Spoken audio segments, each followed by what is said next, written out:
할렐루야. 네, 반갑습니다. 오늘도 이렇게 저희들 출애굽기 27장을 같이 읽었습니다. 출애굽기 27장은 제단과 그 다음에 성막의 뜰 그리고 등잔 관리에 대한 세 가지 말씀을 우리에게 주고 계십니다.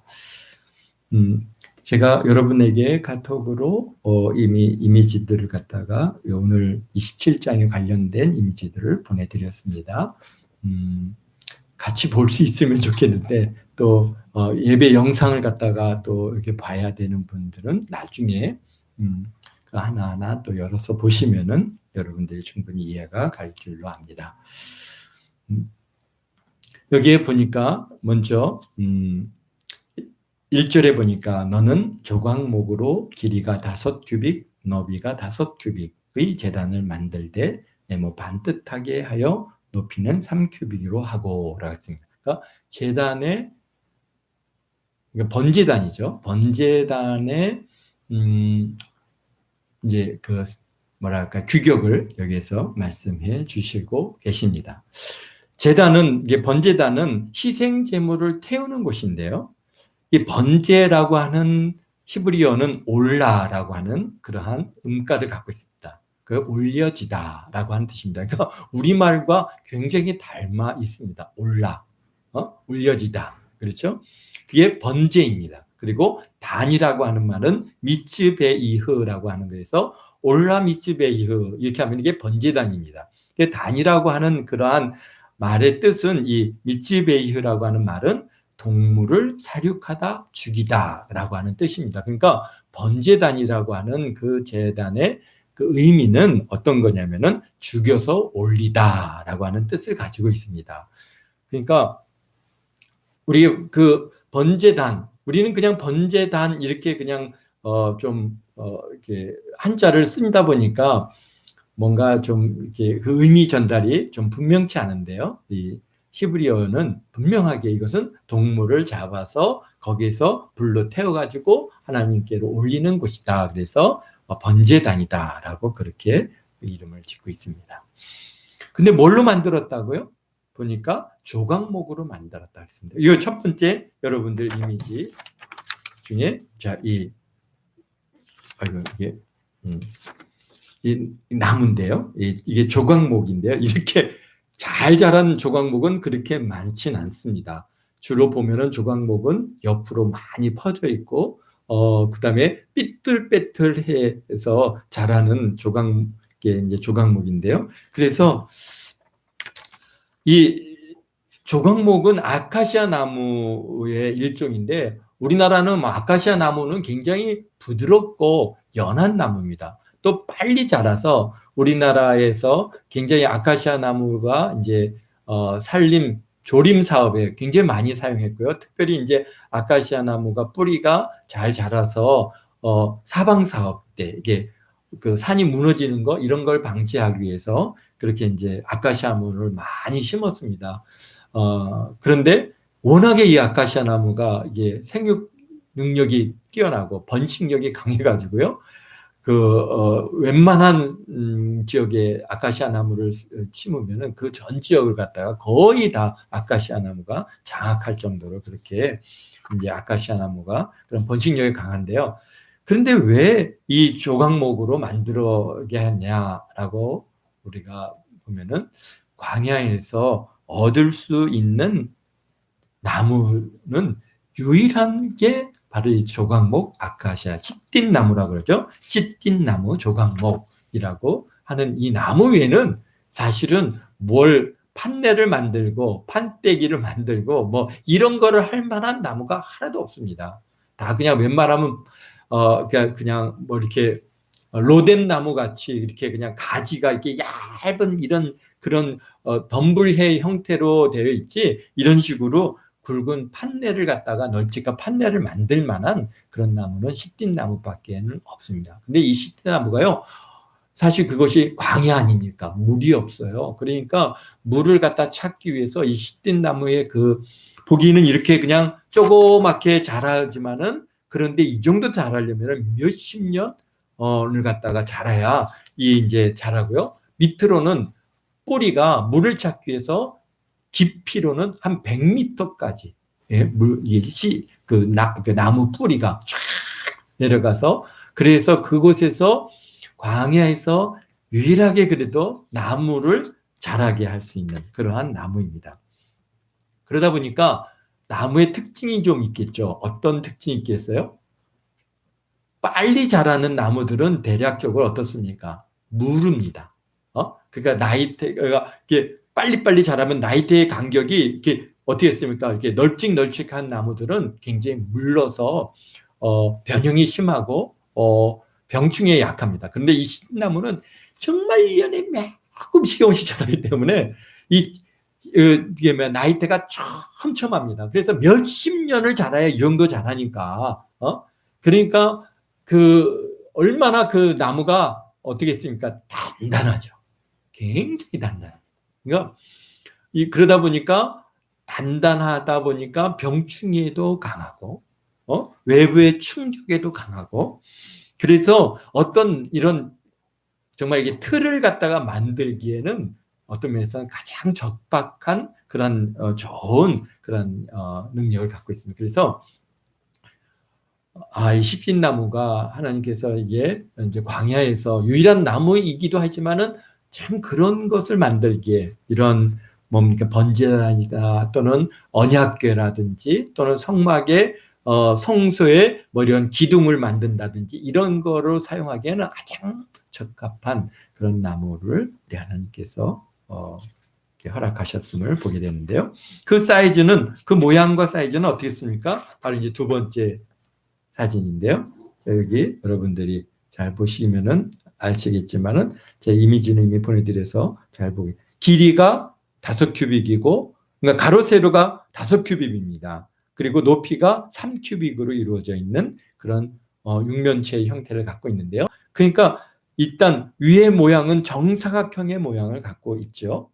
그래서 네모 반듯하게 하며라고 했고, 높이는 3큐빅으로 하다라고 해서 높이는 조금 이제 가로 세로에 비해서 좀 낮은 그런 모양을 갖고 있습니다. 그리고 내 모퉁이 위에 뿔을 만들 때 그 뿔이 그것에 이어지게 하고 그 제단을 놋으로 쌓아 그렇게 되어 있습니다. 그러니까 여기서 이 뿔이 있죠. 이 뿔들이 모퉁이에서 이어져서 올라오게 그렇게 4군데의 뿔을 세우라고 했습니다. 네, 요 이미지가 훨씬 더 분명하게 뿔 모양을 잘 볼 수 있게 그려져 있습니다. 네.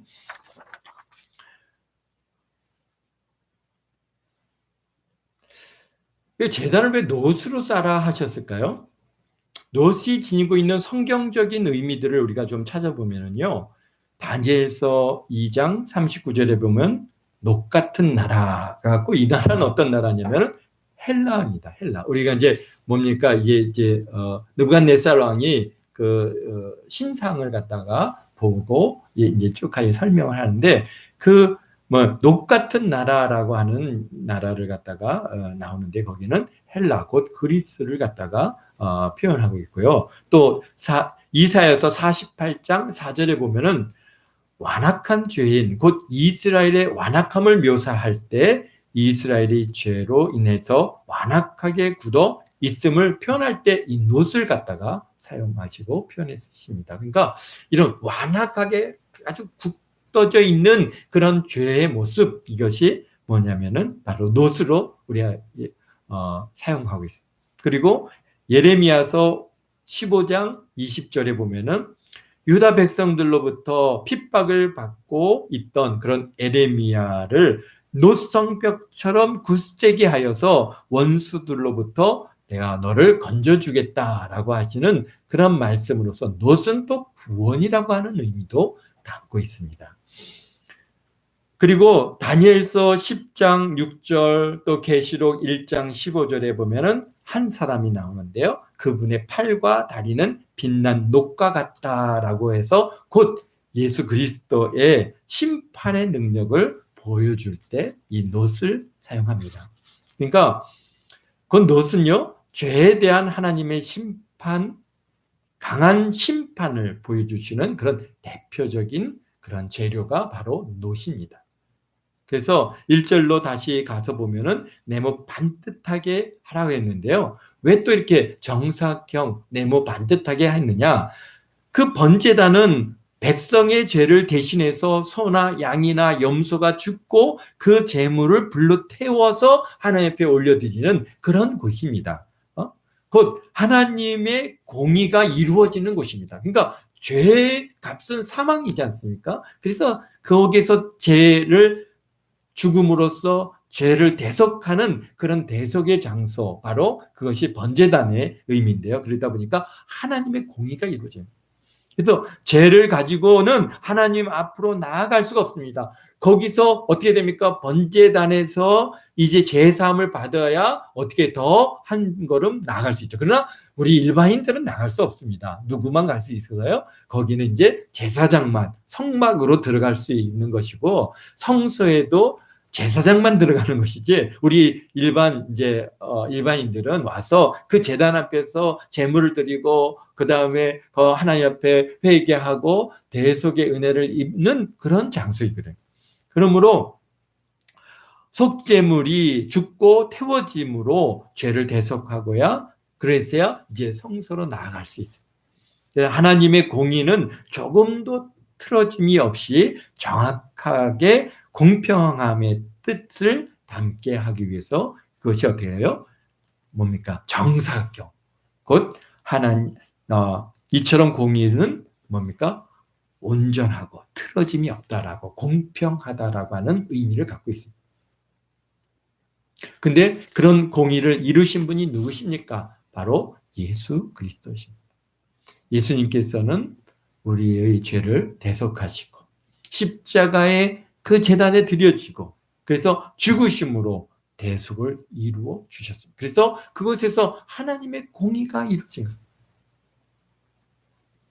그래서 번제단의 전체적인 구속의 의미는 바로 예수님께서 곧 하나님의 아들이시고 곧 하나님께서 금보다 귀한 분이 조각목 같은 아무 쓸모없는 나무 같은 몸으로 오셔서 놋세 곧 죄의 완고함을 입으시고 그리고 심판을 받아야 할 인류를 대신하여 심판을 받으시고는 그런 대속의 장소가 된 것이다 라고 하는 의미를 담고 있습니다. 그래서 성막 안에서 모든 기구와 또 성물 속에서 그 하나님께서 우리를 향한 그분의 사랑과 예수 그리스도의 희생의 피가 또 용서가 담겨 있음을 우리가 보아야 하는 것입니다. 그렇기 때문에 우리가 성막을 갖다 이렇게 하나하나 이게 우리가 읽고 참 그 의미들을 찾아가는 가장 깊은 그 곳에는 바로 거기서 누구를 만나야 되는 거예요?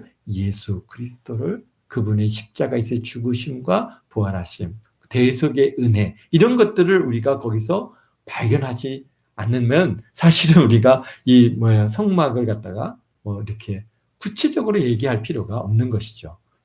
그래서 우리가 이 성막 안에서 성막과 성막을 이런 모든 기구를 통해서 우리에 향하신 그런 하나님의 사랑이 담겨 있음을 보아야 했습니다. 예수 그리스도의 구속을 위해서 성막을 통해서 우리에게 예시해 주고 계신데, 그것을 하나님의 그런 구속의 은혜, 대속의 은혜를 갖다가 계속해서 하나님께서는 그 성막의 제사를 통해서 이제 자신이 독생자를 보내셔서 거기서 십자가에서 죽으실 것을 계속 의미하고 있는데, 그래서 그것을 보면서 그것을 우리가 알기를 갖다 우리 하나님께서는 원하시고 계신 줄로 압니다. 그런데 유대인들은 그것을 몰랐죠. 모든 사람들은 다 거의 몰랐습니다. 그러나 그것을 깨닫게 하는 자가 있고 아는 자에게는 참 하나님께서 무한한 은혜를 갖다가 베풀어 주시는 것을 우리가 보았습니다. 그래서 3절에 보니까 또 이제 재를 담는 통과 부삽과 대야와 고기의 갈고리와 불을 옮기는 그릇들을 만들되 제단의 그릇은 다 놋으로 만들지며 그랬습니다. 그러니까 이거죠. 요 그림입니다. 여기에 보면은 이제 번제단이 있고, 그다음에 여기에 이제 그 재를 갖다가 다 담는 부삽이 있고, 그 다음에 이게 나무를 태우고 나면 다 재가 남지 않습니까? 재를 담아서 옮길 것들, 또는 대야, 그 다음에 이제 불을 갖다가 담아서 옮길 것들, 고기를 갖다가 갈고기, 이런 것들을 갖다가 다 지금 이게 놋으로 만들어라라고 하는 그런 이미지입니다. 빠진 것들이 있을 수 있겠지만 어쨌든 그렇고요. 그 다음에 여기에 이제 채를 만들어서 이렇게 성막 이제 번제단 옆에 고리를 만들고 그것을 꿰서 언제든지 지금 성막은 어떻습니까? 이동하는 거지 않습니까? 이동할 때 그것을 지고 이제 움직이게끔 만들어 주셨어요. 그 다음에 2절에 보면은 내 모퉁이 위에 뿔을 만들되 그 뿔이 그것에 이어지게 하고 그 제단을 놋으로 싸라 그랬습니다. 이 뿔이 가지고 있는 의미가 이제 우리가 어디서 만나게 되면요. 왕상 1장 50절 한번 찾아볼까요? 열왕기상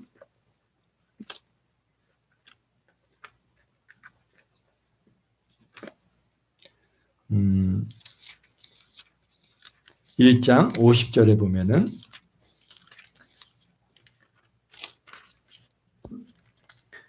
아도니아가 이제 성전 뜰에 들어가서 제단의 뿔을 잡습니다.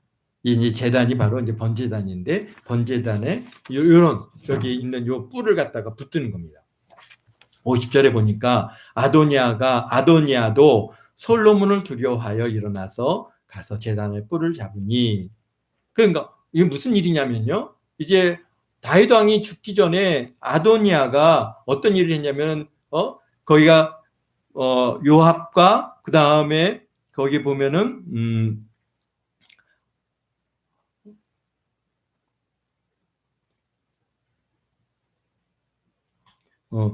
그 여러 무리들이 함께 스스로 자기가 왕이 되었고 아도니아를 왕으로 세우는 일이 있었습니다. 그것을 듣고 이제 솔로몬 왕이 이제 누구를 솔로몬이 아니죠. 다윗 왕이 솔로몬을 왕위로 그를 세움으로 인해서 이제 다윗성에서 이제 솔로몬이 왕에 등극하는 일이 이제 이렇게 있었는데요. 그게 왕이 등극을 하고 나니까 아도니아는 어떻습니까? 자기가 스스로 왕이 됐다가 이게 완전히 반역자가 되어버렸잖아요. 그러니까 이제는 어떻게 했습니까? 저는 반역자 가서 잡아 죽여라 그러면은 어떻게 했어요? 죽을 수밖에 없는 그런 상황이 됐으니까 이제 솔로몬을 두려워해서 어디로 간 겁니까? 바로 성전에 들어가서 그 번제단 뿔을 잡았어요. 그래서 51절에 어떤 사람이 솔로몬에게 말하여 이르되 아도니아가 솔로몬 왕을 두려워하여 지금 제단 뿔을 잡고 말하기를 솔로몬 왕이 오늘 칼로 자기 종을 죽이지 않겠다고 내게 맹세하기를 원한다 하나이다 그랬습니다. 그랬더니 솔로몬이 뭐라 합니까? 솔로몬이 이르되 그가 만일 선한 사람일진데 그의 머리털 하나도 땅에 떨어지지 아니하려니와 그에게 악한 것이 보이면 죽으리라 그랬습니다. 그러니까 또 반면에 그래서 이 아도니아는 살려줬습니다. 그런 반면에 왕상 2장 28절에 보면은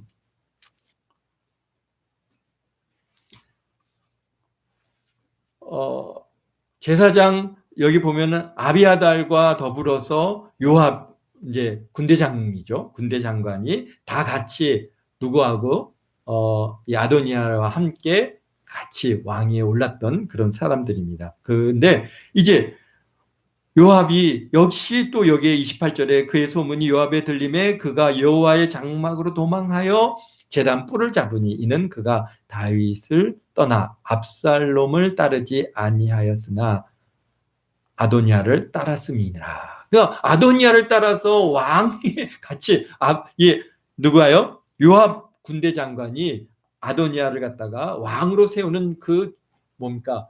이 일에 제일 우선으로 나섰던 사람입니다. 그래서 압살롬은 따르지 않았지만 아도니아를 따라서 왕이 세우는 이 일로 인해서 결국은 이제 솔로몬의 이제 미움을 받게 되었고 이제 자기는 이제 야 이게 죽겠구나 하는 두려움이 있는데 아도니아를 살려준다고 하는 이 소식을 듣고 이 암몬 요압도 이제 제단 뿔을 들어가서 잡았습니다. 그래서 29절에 보니까 어떤 사람이 솔로몬 왕에게 이르되 요압이 여호와의 장막으로 도망하여 제단 곁에 있나이다. 솔로몬이 여호와의 아들 부하냐를 보내어 이르되 너는 가서 그를 치라. 부하냐가 여호와의 장막에 이르러 그에게 이르되 왕께서 나오라 하시나이다. 그가 대답하되 아니라 내가 여기서 죽겠노라. 부하냐가 들어가서 왕에게 이르되 요압이 이리 내게 대답하나이다. 왕이 이르되 그의 말대로 같이 하여 그를 죽여 오더라. 요압이 까닭 없이 흘린 피를 나와 내 아버지의 집에서 내가 제하리라. 사실은 요압이 군대장관을 하면서 이 이스라엘이라고 하는 나라가 국권이 쓰는 일에 많이 힘을 썼지만은 그러나 여러 무지한 사람들의 피를 흘리게 하고 다윗 왕을 갖다가 굉장히 공경에 빠지게 하는 일도 있었고 그의 아들 압살론을 갖다가 제발 죽이지 말고 살리라고 하는데도 불구하고 압살론을 갖다가 그냥 칼로 팍 찔러갖고 죽이는 그런 일을 갖다가 이미 한 것을 다 알고 있어요. 그러니까 이제 결국은 그 일로 인해서 비록 그가 제단의 뿔을 잡았다 할지라도 그 제단에서 성전에서 그가 원하는 대로 그냥 거기서 죽여라 해갖고 그 제단 옆에서 요압은 거기서 죽고 맙니다. 그러니까 제단의 뿔은요 어떤 의미가 있냐면은 희생제물의 피를 발라서 그러한 제단을 갖다가 성결케 하는 그러한 일을 하고 그리고 거기서 곧 용서를 받는 것이 바로 번제단입니다. 그래서 제단 뿔을 잡는다는 것은 용서와 보호를 요청하는 행위였는데 그래서 제단 뿔은 잡은 경우 생명을 보호받을 수 있었다고 하는 것을 우리가 이제 성경에서 발견하게 되는데요.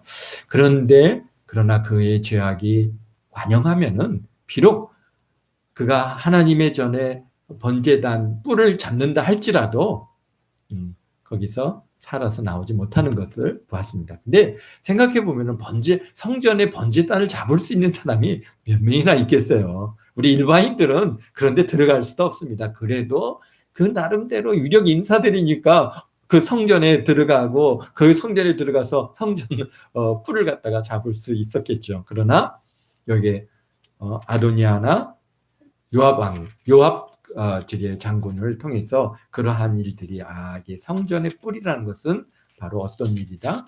이런 구원, 죄 용서 그의 의미를 담고 있다라는 것을 우리가 알겠습니다.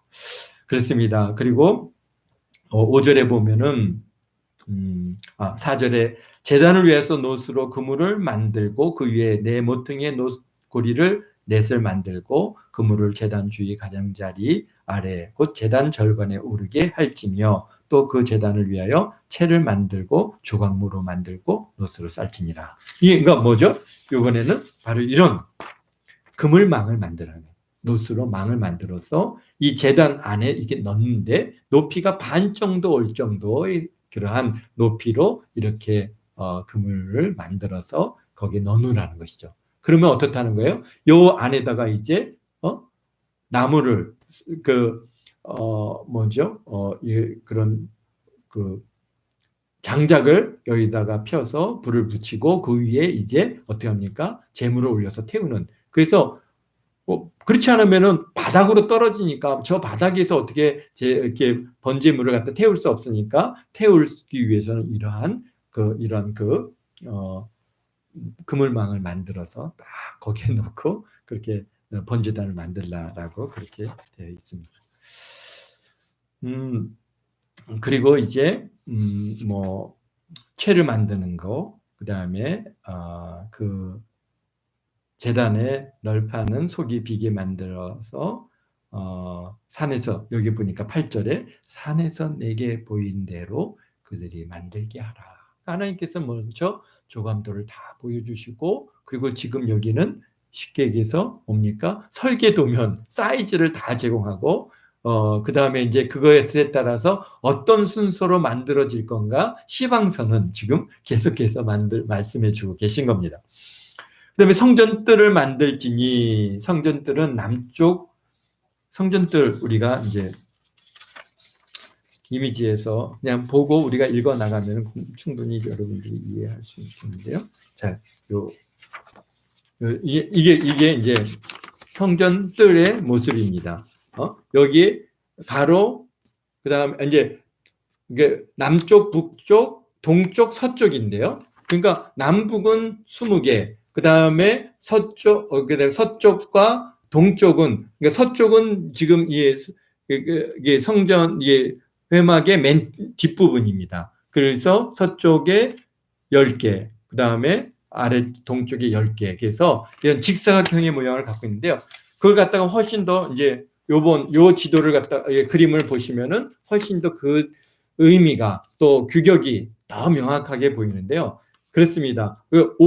그다음 10, 20, 20이니까 정사각형을 두 개를 딱 만들어 놓은 것과 같습니다. 그 다음에 중요한 것은 이 대각선이 만나는 장소에 뭐가 있어요? 여기에는 대각선이 만나는 곳에 여기에 법궤가 있고 또 대각선이 만나는 곳에 뭐가 있어요? 여기에 번제단이 있습니다. 그래서 이게 얼마나 정확하게 규격을 가지고 모형을 그냥 단순히 만들어진 게 아니라 이런 정확한 규격의 이게 설계도가 탁 만들어져 있고 거기에는 그런 의미, 한 중앙에 번제단이 있고 또 한 중앙에 뭐가 있어요? 법궤, 속죄소가 있습니다.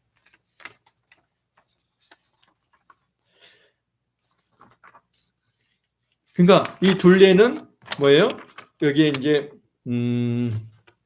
북쪽하고 남쪽에는 뭐가 있어요? 이렇게 20개로 휘장을 세마포로 쭉 하니 만들고 그 다음에 이제 여기에 서쪽은 몇 개가 있어요? 10개. 동쪽은 좀 다르죠. 동쪽에는 뭐가 있어요? 입구가 있습니다. 입구가 있다 보니까 이제 여기에는 그러니까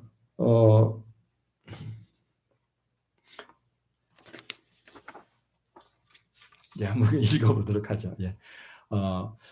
성막을 만들 때 100큐빅입니다. 이게 남쪽 그 다음에 북쪽은 100큐빅이고 기둥은 20이고 그 받침은 20이고 북쪽도 똑같이 100큐빅이고 그 다음에 20이고 그 다음에 서쪽은 너비가 50큐빅이고 기둥은 10개고 또 다음에 동쪽은 뜰이 있다 보니까 이제 입구가 있으니까 거기에는 똑같이 50큐빅이지만은 그러나 문 이쪽에는 15문 그러니까 지금 여기에서 보면은 한쪽도 15큐빅 이쪽 15큐빅 그러면 30이죠. 그 다음에 가운데는 얼마 있다고요? 그 다음에 문은 포장을 15큐빅으로 하되 그 기둥이 저쪽이죠. 그 다음에 16절에 뜰 문을 위하여 청색, 자색, 홍색, 가늘게 꼰 배실로 술을 놓고 20큐빅. 그래서 이렇게 50큐빅이 똑같이 만들어집니다. 그래서 여기 이렇게 입구는 이런 식으로 홍색, 자색, 청색, 실로 이렇게 뭡니까 술을 놓아가지고 입구를 만들어서 여기 가운데 딱 세워놓는 것입니다.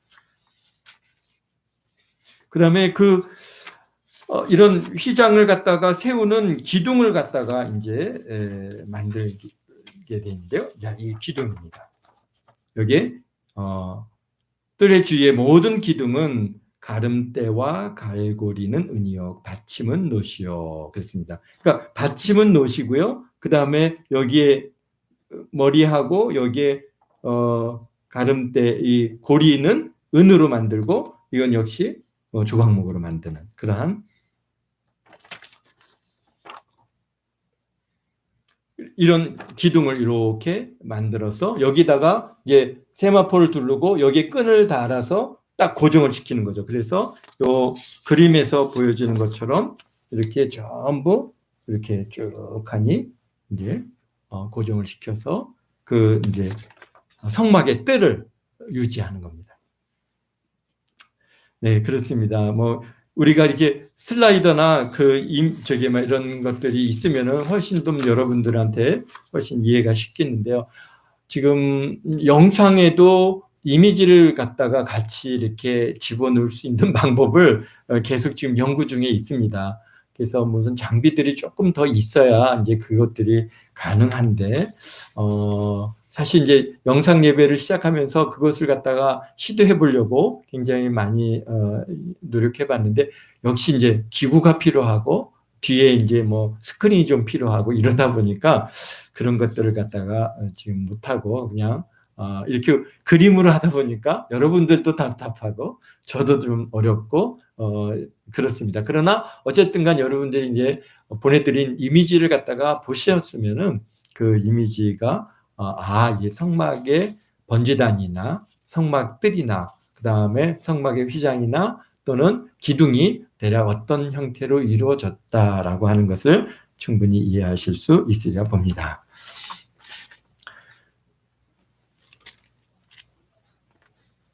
근데 이제 여기 보니까 20절에서부터 21절에 너희는 이스라엘 자손에게 명령하여 감나무로 짠 순수한 기름을 등불을 위하여 내게로 가져오게 하고 끊이지 않게 등불을 켜되 아론과 그의 아들들과 회막 안에 증거계 앞에 휘장 앞에서 저녁부터 아침까지 항상 여 앞에 그 등불을 보살피게 하라 그랬습니다.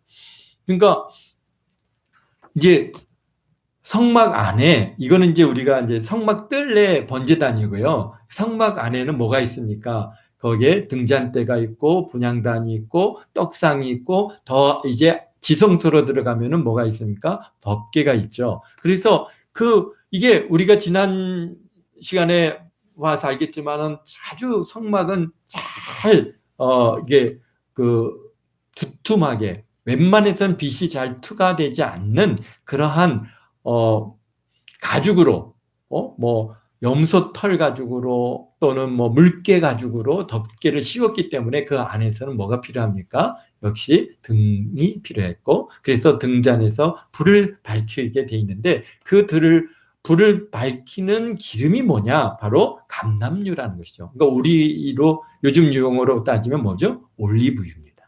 그래서 올리브유는 여러 형태가 있는데 뭐냐면은 올리브를 열매를 따서 그걸 갖다가 이제 맷돌로 쫙 갈아가지고 그 다음에 그 올리브 간 것을 갖다가 이제 틀에 기름 짜는 틀에다가 딱 올려놓고 이제 기름을 짜는데요. 그런데 갈아서 처음 그냥 간 상태로 막 기름이 이제 흘러나옵니다. 그게 뭐냐면은 바로 여기에 순수한 기름입니다. 그걸 갖다가 우리 말로 뭐라 그래요? 요즘 유명하죠? 엑스트라 버진이라고 해서 버진, 그러니까 처음으로 나오는 그 기름입니다. 그런 다음에 그것을 갖다가 이제 압착을 가합니다. 압착을 가하면 가할수록 이제 거기서부터 뭐 이제 그 씨라든지 이런 그 과실에서부터 막 이게 기름이 흘러나오겠죠. 그래서 이제 그렇게 해서 짜고 또 짜고 또 짜서 만들어지는 게 뭐냐면요. 퓨어라고 하는 형태의 올리브유가 있는데요. 그런 형태로 여러 유형으로 이루어져 있습니다. 그러니까 하나님의 제단에 드려지는 그 기름은 처음 갈아가지고 맷돌에 갈아서 처음 거기서 흘러나오는 그 기름. 그래서 뭐 여러 가지 이런 것들이 좀 뭐 껍데기 같은 게 불순물이 섞였겠죠. 그래서 그런 것들을 잘 걸어내서 그래가지고 처음 나오는 그 기름이 바로 엑스트라 버진 오늘 여기 순수한 기름입니다. 그것을 가지고 성전 안에 등잔불을 밝히는 겁니다. 그래서 지금도 이스라엘 백성들은 뭡니까 감람유를 짜서 먹고 또는 뭐 바르기도 하고 또 뭐 음식에 넣어서 먹고 다양한 형태로 정말 하나도 버리지 않고 심지어는 깻묵이라고 하는 게 있는데 깻묵을 모아가지고는 또 밭에 거름으로 써서 또 올리브를 키우고 하나도 버릴 게 없다고 합니다. 그래서 그 정도로 정말 하나님께서 그 이스라엘 땅에 주신 아주 좋은 그런 선물이죠. 이 감람유인데요. 그것을 가지고 불을 밝히게 했다라고 합니다. 그런데 우리가 보면은 번제단의 불에 대한 것들을 조금 우리가 좀 하나 더 이해를 하면 좋겠는데요. 레위기 6장 8절서부터 9절인데요. 한번 좀 이것은 우리가 한번 번제단과 관련된 거니까 중요한 거니까 한번 찾아보도록 하죠. 요거까지만 찾고 마치도록 하겠습니다. 번제단 레위기 6장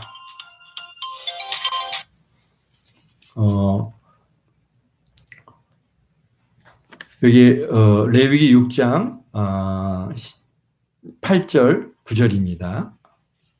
12절에 한번 먼저 보겠습니다. 6장 12절에 제단 위에 불은 항상 피워 꺼지지 않게 할지니 제사장은 아침부터 나무를 그 위에 태우고 번제물을 그 위에 벌려놓고 화목제의 기름을 그 위에 불사르며 불을 끊임없이 제단 위에 피워 꺼지지 않게 할지니라 그랬습니다. 그러니까 지금 여기에서요 제단 위에 이 불을 갖다가요 어떻게 하는 거예요? 나무를 펴서 그냥 끊임없이 불을 갖다가 거기서 피워서 꺼지지 않게 하라라고 하시는 말씀을 여기서 주고 계십니다. 왜 꺼지지 않게 항상 피우게 하셨을까요? 그러면은 정말 거기에 뗏목, 이 화목들이 꽤 많이 들어갈 텐데 그게 필요할 때마다 켜는 게 아니라 정말 항상 불을 펴는 거예요. 이 번제단이 뭡니까? 죄인이 자신의 죄 사함을 위해서 번제물을 드리는 것인데 그러니까 누군가 재물을 가지고 와서 그 속죄 제물을 드리려고 하는데 그때서야 불을 켜고 나무에 불을 붙이고 그래가지고 장작을 벌려서 재물을 거기 위해서 태워서 제사를 드리려고 하면은 얼마나 많은 시간이 필요하겠어요. 그러니까 여기서는 항상 꺼지지 않게 한다고 하는 의미에는 언제든지 제물을 드리고자 할 때 바로 드릴 수 있도록 항상 피워두라고 하신 말씀입니다. 그건 무슨 얘기냐? 바로 예수님께서 우리의 죄를 대속하기 위해서 십자가에서 자신을 온전히 드셨기에 그 은혜 자리에 언제든지 오면 죄사함의 은혜를 받을 수 있게 됨을 여기서 우리에게 보여주고 계신 것입니다. 그래서 번제단의 불은 항상 피워두고 계신 것입니다. 죄를 깨닫고 회개하고자 하면 언제든지 뒤로 물러서지 말고 즉시 하나님 앞에 나와서 회개하면은 하나님께서 그 죄를 대속하기 위해서 항상 준비하고 계신 이 언제나 번제단의 불에서 우리가 알게 되는 것입니다. 그래서 하나님께서는 항상 기다리시는 그런 하나님의 마음을 아시고 지체하지 말고 은혜 보좌 앞으로 나와서 죄사함의 은혜를 받아 하나님과 화목하게 되는 저와 여러분 모두가 되시기를 예수님의 이름으로 축원드립니다. 기도하겠습니다. 사랑하는 예수님 감사해요. 오늘도 이렇게 귀한 날 아버지 하나님 저희들에게 허락하심을 감사하고 오늘 이렇게 참 번제단과 성막의 휘장들 여러 제 기구들을 같이 배웠습니다. 우리 하나님께서는 그 번제단의 불을 항상 켜주셔서 언제든지 우리가 주님 앞에 나와서 회개하고 용서를 받을 수 있는 그 하나님의 마음을 오늘 우리에게 보여주심을 감사합니다. 우리는 자꾸 하나님 앞에 나가는 것이 두렵고 또 이러한 죄는 우리 하나님께서 용서해 주실까 우리가 의문을 가질 때가 있지만은 그러나 우리 하나님 앞에서 용서하지 못할 죄가 없으며 우리 하나님께서는 언제든지 주님 앞에 나와 우리의 죄를 다 내어놓고 회개할 때 그 사랑의 품으로 품어주시고 예수 그리스도의 그 보혈의 피로 우리의 죄를 씻어주시고 우리를 성결케 하시고 깨끗게 하시는 그런 놀라운 은혜가 있사오니 아버지 하나님 참으로 그 은혜에 감사하고 또 감사하며 오늘 이 한 주간도 주님의 은혜로 시작합니다. 이 한 주간 우리 동안계 모든 성도들 하나님의 그 제사함의 은혜가 얼마나 크고 또 하나님께서 늘 우리를 기다리고 계시다고 하는 이 은혜 그래서 우리의 구원의 뿔이 되시며 우리의 재단에 뿔을 붙들고 우리가 주님 앞에 나아가 우리의 죄를 대속을 받고 회개를 참 용서를 받는 그런 은혜를 경험하는 그런 한 주간 되도록 주님께서 축복하심을 감사합니다. 그 속에서 예수 그리스도를 더 깊이 알게 하시고 예수님의 그 대속의 은혜, 그 피 흘리심과 그 우리를 용서하시기 위해서 오늘도 기다리고 계시고 항상 기다리고 계시는 그 주님의 마음을 우리가 알아가는 그런 귀한 한 주간 되게 도우시니까 감사합니다. 영광 받아주세요. 예수님의 이름으로 기도하옵나이다.